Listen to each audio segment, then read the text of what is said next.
డబ్బు, అనారోగ్యం, ఉద్యోగం, వ్యాపారం, అప్పులతో బాధపడుతున్నారా? మీకోసమే launch your future programme.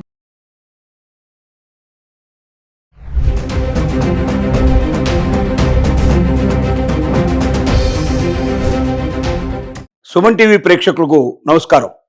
Trump తీసుకునే నిర్ణయాల వల్ల రోజు రోజుకి వలసదారులు, అమెరికాలో ఉండేటువంటి వాళ్ళు లేక కొత్తగా అమెరికాకు వెళ్లాలనుకుంటున్న వాళ్ళు, ఇతర దేశస్తులు చాలా ఇబ్బందులు ఎదుర్కొంటున్నారు. డాలర్ డ్రీమ్ అని ఎంతగానో అమెరికాని ఆశించిన వాళ్ళు, అమెరికా కలలు కంటున్న వాళ్ళు, అమెరికాకు వెళ్లి స్థిరపడాలి, జీవితాన్ని గొప్పగా సంపన్నం చేసుకోవాలి అని అనుకుంటున్న వాళ్ళు, అక్కడ చదువుకోవాలి, పేరు ప్రఖ్యాతులు తెచ్చుకోవాలనుకున్న వాళ్ళు కొందరు, అక్కడికి వెళ్లి స్థిరపడి డబ్బు సంపాదించుకోవాలని కొందరు, అక్కడికి వెళ్లి డబ్బు సంపాదించుకొని మళ్ళీ ఇండియాకు వచ్చేసి ఇక్కడ ఆనందంగా సంతోషంగా బతకాలని వాళ్ళు కొందరు, అక్కడే స్థిరపడిపోయి జీవితాన్ని చాలా గొప్పగా గడపాలనుకున్న వాళ్ళు కొందరు. ఇలా రకరకాలైనటువంటి వ్యక్తులు భారతదేశంలో చాలా మంది తయారయ్యారు.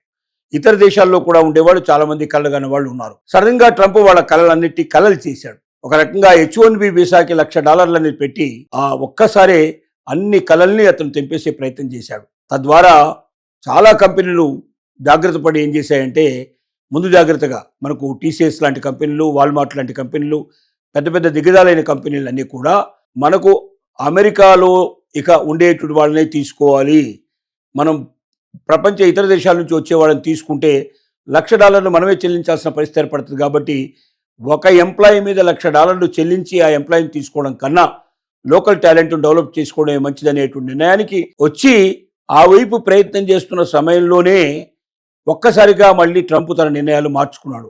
దాని కారణం ఏంటంటే, పెద్ద కంపెనీలు విపరీతమైన ఒత్తిడి చేశాయి అమెరికన్ గవర్నమెంట్ మీద. రెండోది, అట్లాంటి ఎమిగ్రెంట్స్ సంబంధించిన అడ్వకేట్స్ కూడా దీని మీద రకరకాల కేసులు మనం కోర్టుల్లో ఫైల్ చేసి వాళ్ళ దగ్గర దీనికి వ్యతిరేకంగా వాదించడం ప్రారంభించారు. జడ్జిమెంట్స్ కూడా కొన్ని వ్యతిరేకంగా అమెరికన్ గవర్నమెంట్కి తీసుకున్న నిర్ణయాలకు వ్యతిరేకంగా వచ్చాయి. వీటన్నిటిని దృష్టిలో పెట్టుకొని ట్రంప్ కొంచెం నిర్ణయంలో కొద్దిగా సడలింపులు చేశాడు. ఆ సడలింపుల ప్రకారంగా అమెరికాలో చదువుకుంటున్న లేక భవిష్యత్తులో చదువుకోబోతున్న స్టూడెంట్స్ ఎవరైతే ఉన్నారో వాళ్ళ స్టూడెంట్స్ అయిపోయిన తర్వాత వాళ్ళు H1B వీసాకు అప్లై చేసుకున్నట్టయితే వాళ్ళకి ఎట్టి పరిస్థితుల్లో $1,00,000 కట్టాల్సిన అవసరం లేదు.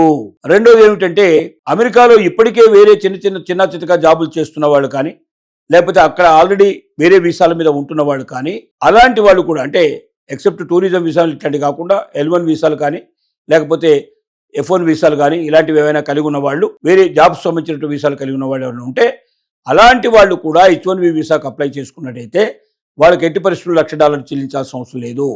ఒక కంపెనీలో H1B వీసా మీద వచ్చి అక్కడ పూర్తయిపోయినాక వేరే కంపెనీకి వెళ్ళాలనుకున్న వాళ్ళు కూడా H1B వీసా కోసం మళ్ళీ ప్రత్యేకంగా $1,00,000 చెల్లించాల్సిన అవసరం లేదు. అంటే అమెరికాలో ఒకసారి ఏదో రకంగా స్థిరపడిన వ్యక్తి తిరిగి H1B వీసాకు అప్లై చేసుకున్నట్టయితే అలాంటి వ్యక్తులు ఎవరు కూడా $1,00,000 కట్టాల్సిన అవసరం లేదనేటువంటి విషయాన్ని అనౌన్స్మెంట్ చేయడం వల్ల ఒక్కసారిగా ప్రపంచ దేశాలని కూడా ఊపిరి పీల్చుకున్నాయి.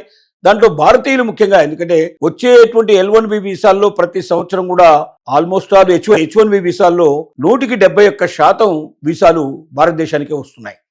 దీని తర్వాత చైనా రెండో స్థానంలో 21% వస్తుంది వాటికి. అంటే ఈ రెండు దేశాలు కలిపి ఆల్మోస్ట్ ఆల్ స్టీప్ చేసినట్టే, సుమారుగా 92-93% ఈ రెండింటికి వచ్చినట్టయితే మిగతా ఏదో మిగిలినటువంటి 7-8% మాత్రమే ప్రపంచ దేశాలన్నీ పంచుకుంటున్నాయి. అంటే ఎక్కువ ఎఫెక్ట్ అవుతున్నది భారతదేశమే. కాబట్టి భారతీయులు ఊపిరి పీల్చుకున్నారు ఒక రకంగా.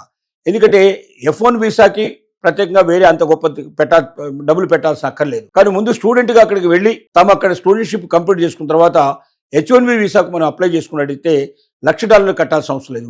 మోరోవర్ ఇంకేంటంటే, ఇప్పుడు పోటీ కూడా తగ్గిపోతుంది. గతంలో అయితే ఏంటంటే, భారతదేశంలో తయారైన మేధావులు చాలామంది ఇక్కడ చదువు పూర్తి చేసుకొని అమెరికాలో కంపెనీల కోసం H1B వీసా కోసం దరఖాస్తు చేసుకున్నప్పుడు కంపెనీలు వాళ్ళలో ఉన్న మేధావులందరినీ తీసుకెళ్లే ప్రయత్నం చేసేది. అలాంటి మేధావులు ఇప్పుడు అక్కడ రావడానికి అవకాశం లేదు. కారణం ఏంటంటే, $1,00,000 అక్కడ ఉన్న కంపెనీలు పే చేసి ఇండియాలో ఉండే ఎంత పెద్ద మేధావులైనా తీసుకోవాలని ప్రయత్నం చేయడం ఇంకా తప్పదనుకునే పరిస్థితుల్లో ఆ టాలెంట్ ఎక్కడ దొరకదు అమెరికాలో అనుకున్నప్పుడు తప్ప 99.9% ఎవరిని కూడా ట్రంప్ ఉన్నంతకాలం, ఈ విధానం ఉన్నంతకాలం కొత్త మేధావులు ఎవరిని కూడా భారతదేశం తీసుకెళ్లే పరిస్థితి లేదు. కానీ అదే సమయంలో గతం లోపల అమెరికాలో స్టూడెంట్షిప్ చేసినప్పటికీ L1 వీసా మీద అక్కడికి వెళ్ళినప్పటికీ ఇతర వీసాల మీద వెళ్ళే వాళ్ళకి H1B వీసా దొరుకుతుందని నమ్మకం లేదు. అక్కడ H1B వీసాలో వాళ్ళకి ప్రత్యేకమైన ఏవైనా ఇచ్చేవాళ్ళు కారు, వాళ్ళకి ప్రత్యేకత ఇచ్చేవాళ్ళు కారు. ఎందుకంటే ఎక్కువగా భారతదేశంలో ఉన్న మేధావులు వీళ్ళకన్నా మించిపోయిన వాళ్ళు దొరికేవాళ్ళు కాబట్టి ఇతర దేశాల్లో ఉండే మేధావులు వీళ్ళకన్నా మించిపోయేవాళ్ళు దొరికేవాళ్ళు కాబట్టి ఎక్కువగా వాళ్ళకు ప్రిఫరెన్స్ ఇచ్చేవాళ్ళు. కానీ ఒక రకంగా అది అదృష్టమో దురదృష్టమో ట్రంప్ తీసుకున్న నిర్ణయాల వల్ల అమెరికా దాకా వెళ్ళి చదువుకున్న వాళ్ళు అక్కడే ఉద్యోగానికి అర్హత సంపాదించుకొని H-1B వీసాలలో వాళ్ళ ప్రత్యేకత నిరూపించుకుంటూ అత్యధికమైనటువంటి ఉద్యోగాలు సంపాదించే అవకాశాన్ని ట్రంప్ సంపాదించి పెట్టాడు.